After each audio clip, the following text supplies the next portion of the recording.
So the other day, I was in the bathroom dyeing my own hair for the very first time. I followed all the directions, sectioned my hair, wore gloves, but it still turned out to be such a mess. Like my hair was a giant, messy bird's nest. I didn't know where to put my hands or gloves because I'd get hair dye everywhere. And I was just breathing in the toxic fumes of the hair dye for like an hour. And that's when I thought to myself, like, why am I doing this to myself? Not only why am I dyeing my own hair instead of going to a salon, but also why do I need to get my hair dyed in the first place? And this thought kind of provoked a lot of other thoughts on these extra artificial things that we women tend to want to do to ourselves that kind of make no sense to me. I'm not criticizing people who do these activities because I myself fall prey to some of these activities. Like I will probably continue to dye my hair. But this is more just like a question for us to consider. Like, why do we women feel obligated to take these painstaking steps and torture ourselves in order to change some parts of our appearance or fix some part of ourselves? I've selected 6 of these things that I wanted to talk about. And going forward, I definitely want to try to avoid as many of these activities as I can. And number 1 is wearing fake eyelashes or wearing fake nails.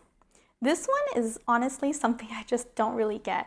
I've never really worn them myself because they just seem so uncomfortable and unpractical to me. Like when I see people wearing those super heavy, thick eyelashes, I just think like, why are you doing this to yourselves? Don't your eyelids feel very heavy? And can you even see anything through them?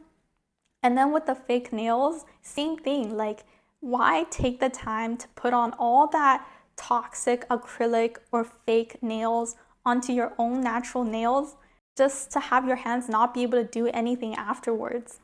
I myself subscribe to the more natural and clean and minimalist aesthetic, but I understand people liking to wear more accessorized things on their face or maybe needing to feel more feminine about themselves.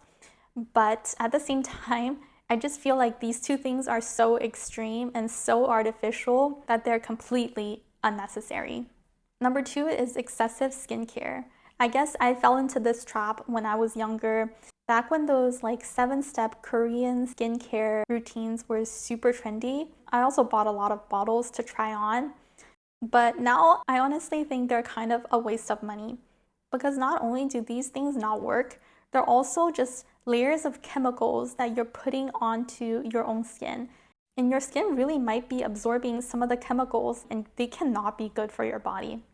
The other thing with skincare, I feel like, is just that it promotes the excessive focus on like small detailed flaws on your face that I don't think is worth our time or our money. So I've definitely stepped back from skincare a lot and I will continue to do so in the future. Number 3 kind of goes with the second one, and it's excessive makeup.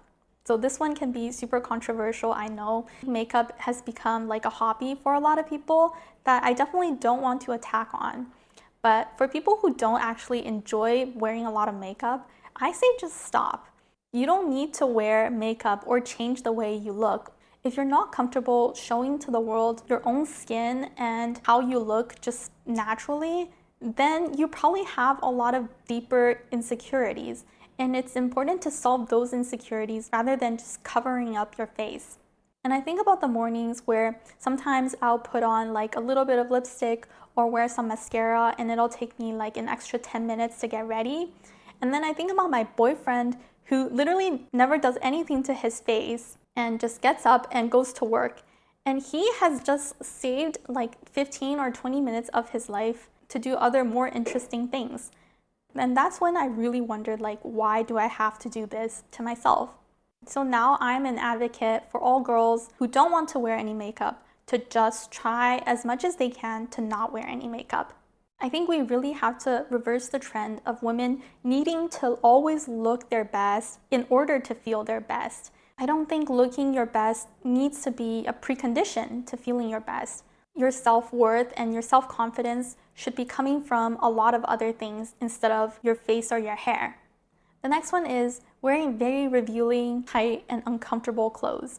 So I used to be someone who likes to dress up more kind of flirty, girlish, but I remember this one time I went to play pickleball with a friend, and she was just wearing like loose-fitting tracksuits, and I was wearing this like short halter top with leggings.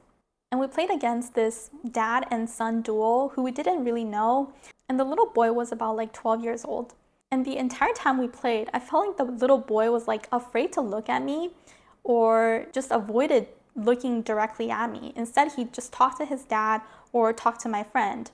And I don't know if it's because I was dressed in like a very tight-fitting way, but it definitely gave me the feeling that I was scaring him a little bit. At that moment, I really didn't like myself. I wondered why I had to dress this way and why even I needed attention from people I didn't know. And starting from that day, I resolved to myself that I will never again wear tight-fitting clothes because they don't make me feel comfortable.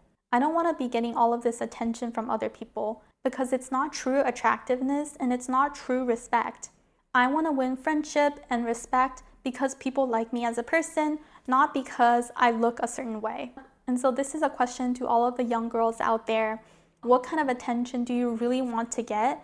And why do you need to force yourselves into revealing clothes just to be seen by other people? And the last one is, why do we tend to compare ourselves with other women? This point is kind of the underlying point to a lot of these other things I've talked about.